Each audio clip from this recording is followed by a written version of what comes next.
من یک زن معمولی هستم. برو خوشگله. نه زندگی کاملی دارم و نه همه آرزوهایم برآورده شده. هنوز هم رویاهایی دارم که برایشان تلاش میکنم. اما آنچه دل مرا گرم میکند این است که خداوند همیشه راهی برای ادامه دادن پیش پایم میگذارد و مهربانی شما نیز این مسیر را برایم زیباتر و دلنشینتر میکند.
خیار مگه حال خودم باشه. بیا آمده ماما من میرم. نوشش کن.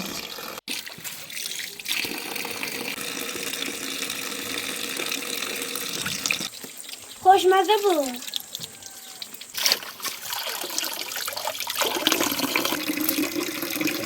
تازه چیزی داره.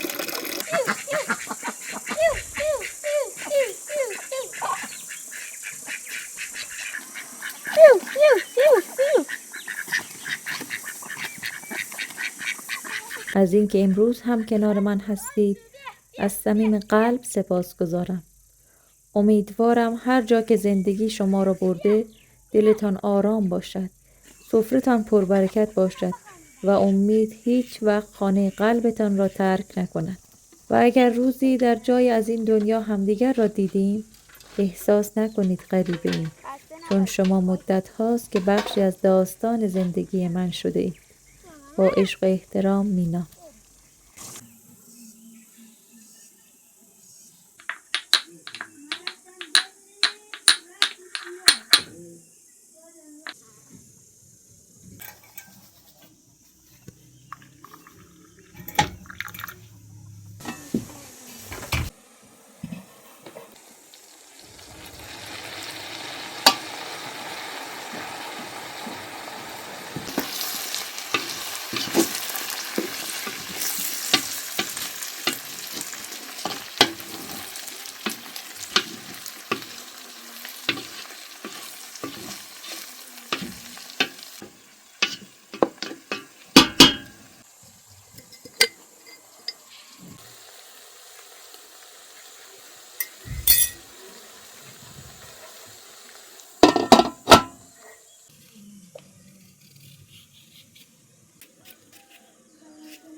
سرکه سیبه.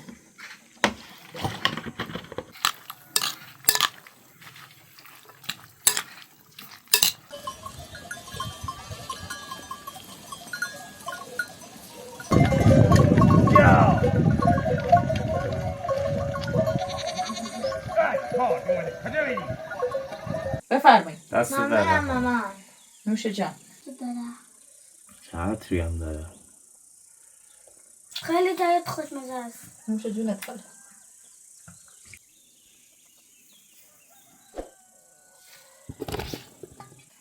بفرمایید. دست در نکنه. خدایا همه مریضا رو شفا بده. الهی. خدایا صلح و آشتی رو بین تمام مردم دنیا برقرار کن. الهی آمین. الهی آمین.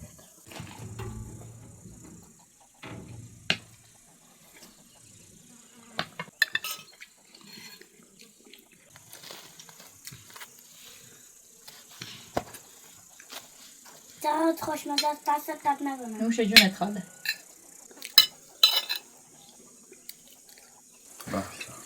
من میرم مامان. دست در نکنه. خیلی خوشمزه. نوش جونت.